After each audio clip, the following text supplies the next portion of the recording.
Canada's economy on the surface looks stable, but dig deeper and you'll find out it's built on housing bubbles, raw exports, and government debt.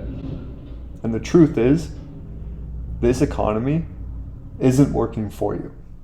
It's working against you and me and the average citizen in Canada. In this video, I'll break down how Canada's economy actually works. The exports, the imports, the debt, and the policy. And why it's failing everyday, ordinary Canadian citizens while being propped up by infinite government debt. Here's the proof. Canada's debt to GDP is one of the highest in the world right now. All while productivity has been flat for almost a decade. And instead of fixing the core issues in the economy, the government has decided to paper over the cracks with immigration targets, housing incentives, and debt. Lots and lots of debt. Because the government has decided to take the easy route out to paper over the inefficiencies and the problems at the expense of you and me, there are clear symptoms that begin to manifest themselves in the economy and in our daily lives. The first one being GDP per capita. Now, to me, this chart looks a lot like money supply growth, or even the TSX or the S&P 500. Now, this may seem good on the surface, right? There is a correlation between GDP per capita and the national stock composite, right? The TSX or the S&P. On the surface, it would mean that GDP per capita, so how much you and me are making and producing, are earning on a yearly basis, is growing in line with the economy and with the country. However,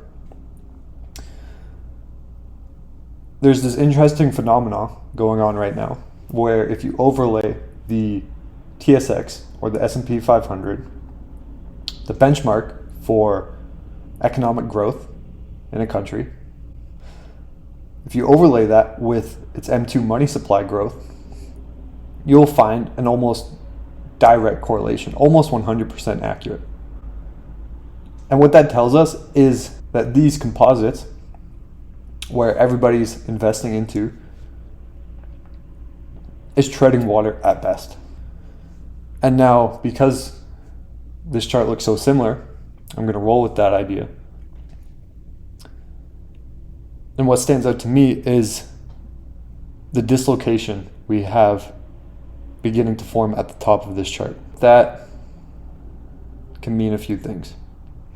The first, if GDP per capita is in line with what I just mentioned, well, it means we're not getting any richer.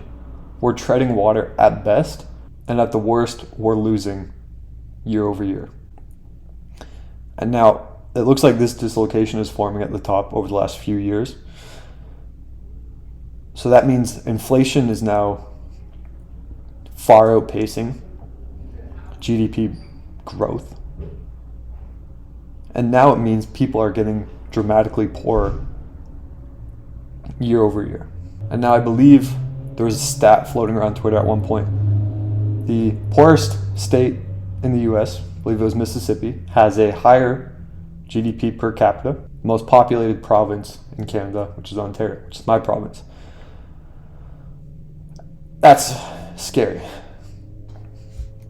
for many reasons. I wanted to make this video more focused on the economy, so the imports and exports and GDP numbers in Canada.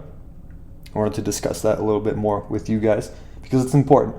It's important to know how our country as a business functions in the globe, right? Because we're in a global economic community where hopefully there's a degree of harmony between trade partners. That's not the case with Canada. Why? Well, first of all, because we have an over-reliance on energy exports, which is not a bad thing. We are a very energy-rich country. However, our government is very slow-moving, to put it lightly. Now, this isn't a political channel. However, policy does play a very important role in economics. And I can't help but point out what I think, in my view, is poor policy when I see it. And Canada being slow-moving and over-regulated when it comes to solar, liquid natural gas, and our energy sector, when it's our highest export, is quite a blunder, in my opinion. Because if we're relying on it so much, then why are we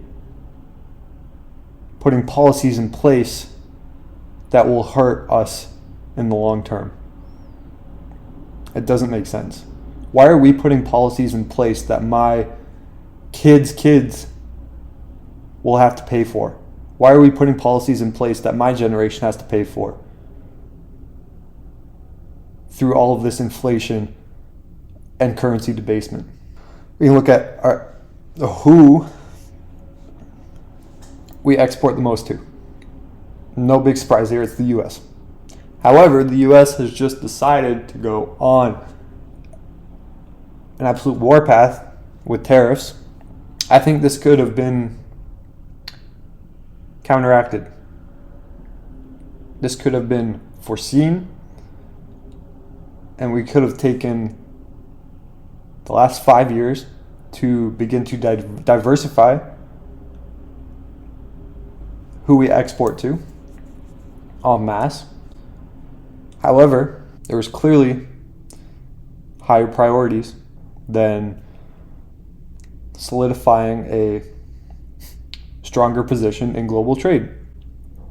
And now we are dealing with our main export client slapping 25% tariffs on our goods to paper over $40 billion of annualized losses.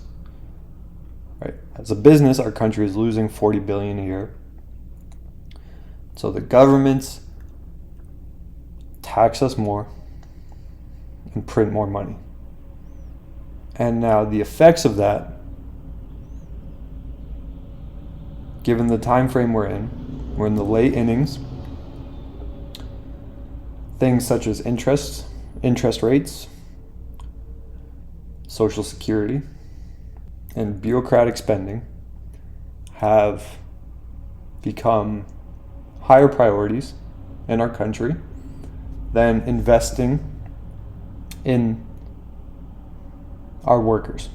Because other things are taking priority of where money goes, our workers are suffering.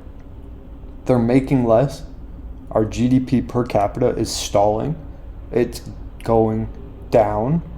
People are making less, and now our government is investing in them less in the workplace, whether that be new machinery, PPE,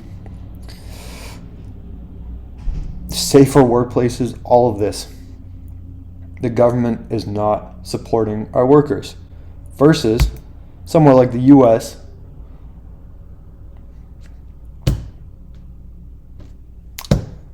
if we want to take control of our business as a country, our workers should be the first priority. The people doing the damn job need our support. They need the government support. They need more money to produce more goods so they can live a better life, so we can all live better lives.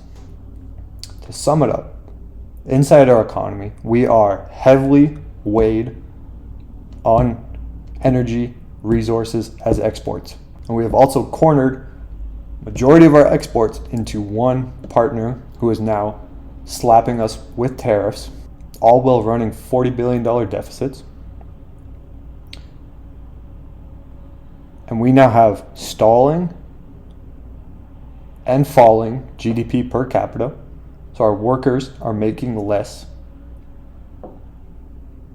Their quality of living is going down, while our government invests less and less money into the workplace to support those same workers. All of this are symptoms and expressions of currency debasement. So what do? Well, as individuals, we can adopt sound money principles into our lives. We can begin to exchange the worthless pieces of paper for sound money.